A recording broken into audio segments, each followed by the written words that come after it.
मंडळी, कशा आहात तुम्ही सगळे? मजेत ना? नवीन दिवसाची मस्त सुरुवात आणि आजचा जो ब्लॉग आहे जरा लेट स्टार्ट केलाय कारण आता वाजले आहे संध्याकाळचे 3:30 आणि आवी आता स्कूलमधून जाऊन आली आहे आणि आज मार्गशीर्ष महिन्यातला शेवटचा गुरुवार आहे माझा आणि आज उद्यापन पण आहे आणि मस्त पूजा वगैरे झालेली आहे आणि तुम्हाला पण दाखवणारच आहे।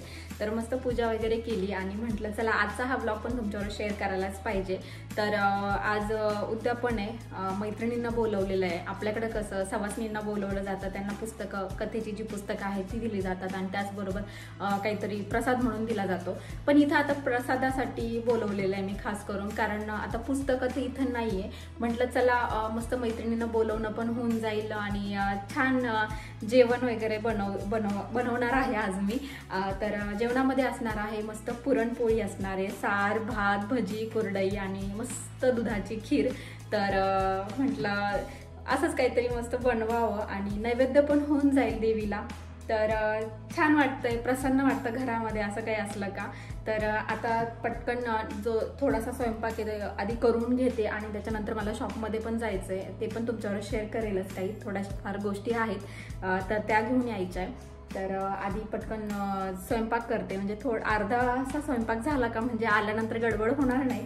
तर आता पटकन काही गोष्टी बनवून घेते आणि त्याच्यानंतर मग आपण शॉपमध्ये जाऊया। तर आवी आता जेवण करते, आवी काय सोबत येणार नाही, आधी घरात तिच्या बाबांसोबतच राहणार आहे। तर पाटील आज घरीच आहे, ऑफिसला गेलेले नाहीये। तर चला पटकन ब्लॉगला इथून सुरुवात करते आणि आजच्या सगळ्या काही गोष्टी तुमच्यावर शेअर करते।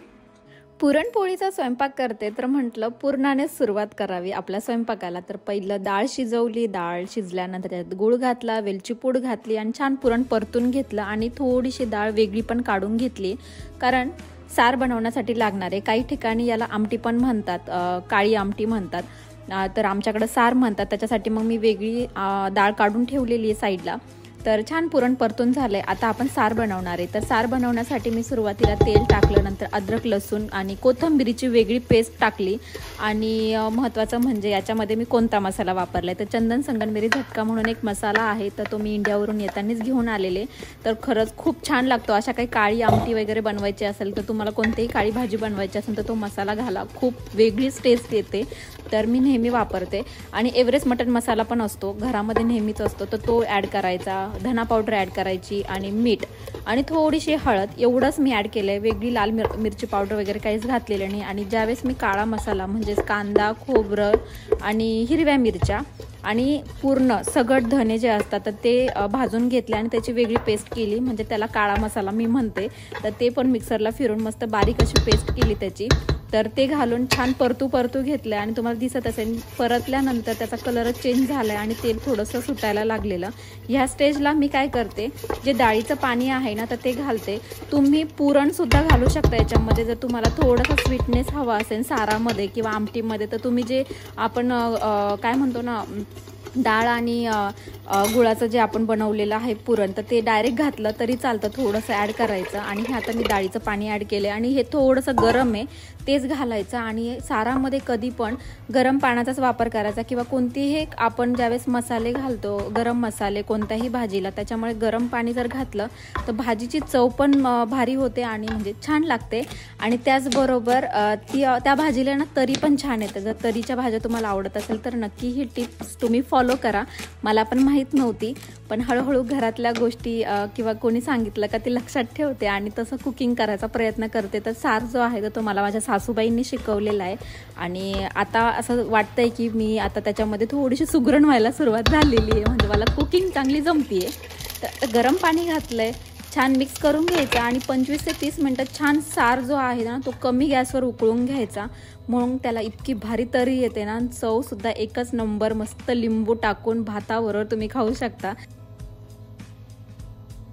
तर मस्त असा सार झालाय आणि बघू शकता तुम्ही किती छान अशी तरी आली त्याला आणि सार तरच छान दिसतो। मस्त भात बनवलाय मी आणि आज कढईमध्ये भात बनवलाय, कारण कुकर मोठं आहे आणि कढईचं मापात होतं, तर म्हटलं आपण भात याच्यात बनवूया आणि कुकरमध्ये सार, कारण सार जास्त खाल्ला जातो। यांचं पीठ पण भिजवलंय मी, बघा छान भज्यांचं पीठ पण ठेवलं। आता कांदा वगैरे चिरून घेते तर आता या बाकीच्या गोष्टी झाल्या आणि भजे तर मी नंतरच काढणार आहे. तर म्हटलं आधी पापड वगैरे तळून घ्यावे, आधी कुरडई तळून घ्यायची. आणि ही बघा पापड वगैरे घेतले मी, थोडंसं जास्तच घेतलं कारण त्यांना मी घरी पण देणार आहे, त्याच्यामुळे स्वयंपाक थोडा जास्तच आहे.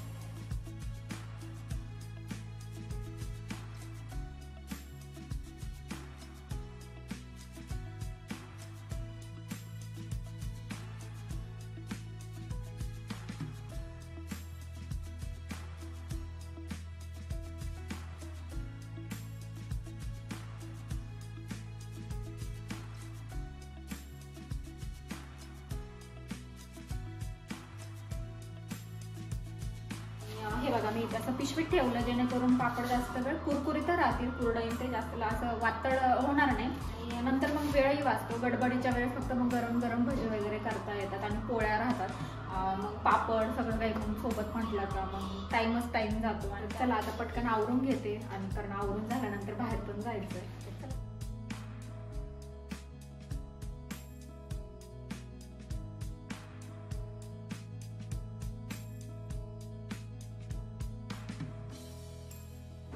तर एवढंच सामान घ्यायला जायचंय, पण फुल तयारीत राहावं लागतंय, थंडी खूप आहे त्याच्यामुळे. चला आता शॉपमध्ये गेल्यानंतर तुम्हाला तिथं पण गोष्टी दाखवतेच, आणि नेहमीच दाखवते तुम्हाला बऱ्यापैकी तिथल्या गोष्टी. तर चला आपण आता पटकन शॉपमध्ये जाऊ. छोट्या गोष्टी राहतात त्या विसरून जाते, आणि ऐन वेळेला मग अशी धावपळ होते. आणि आता आवीला स्कूलमध्ये पण फ्रुट्स वगैरे लागतीलच, पण मग म्हटलं चला तेवढीच गोष्टी घेऊन येणं होऊन जाईल.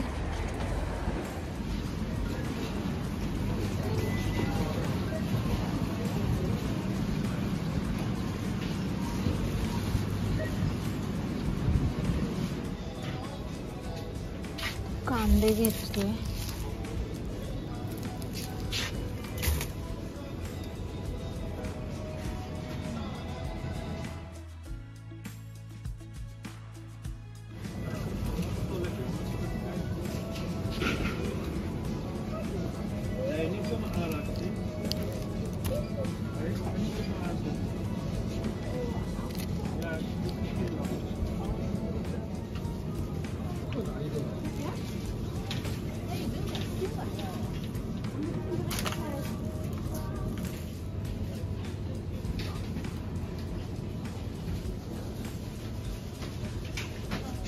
लागणाऱ्या सगळ्या गोष्टी घेऊन झालेल्या आहे बघा. ना कार चालवण्यासाठी आणि सायकल चालवण्यासाठी एकदम वेगळा असा पाथ दिलेला आहे, म्हणजे रोड आहे.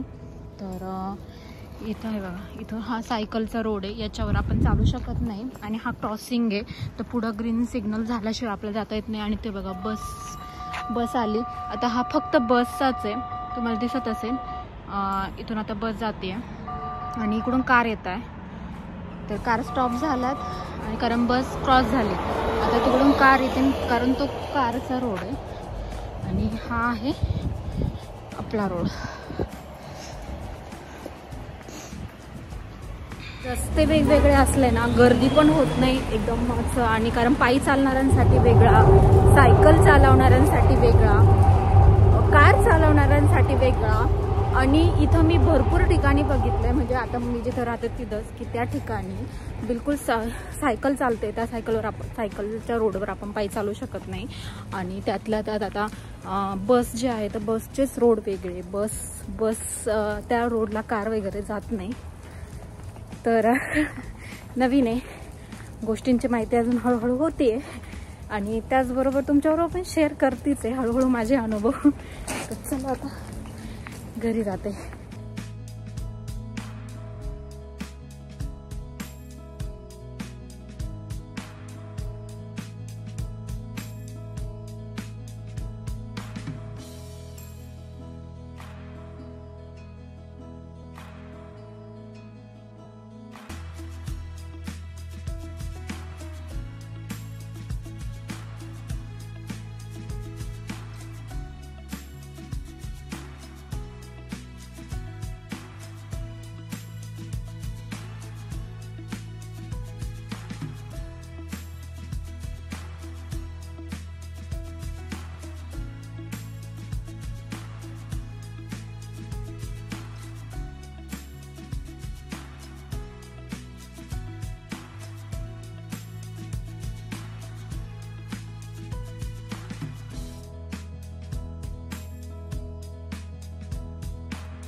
तर छान आरती झाली आणि सगळे एकत्र आले किंवा घरामध्ये असं कोणी आलं का खूप भारी वाटतं, कारण घरच्यांना जरा जास्तच मिस करते. पण मग ज्यावेळेस आम्ही अधूनमधून असं काही प्लॅन करतच असतो जेणेकरून मुलांना पण तेवढंच बरं वाटेल आणि आपल्याला पण. तर असा होता माझा आजचा हा दिवस. तर तुम्हाला कसा वाटला आजचा हा व्लॉग आणि मार्गशीर्ष महिन्यातला हा माझा शेवटचा गुरुवार आणि आजचंही उद्यापन मी केलं.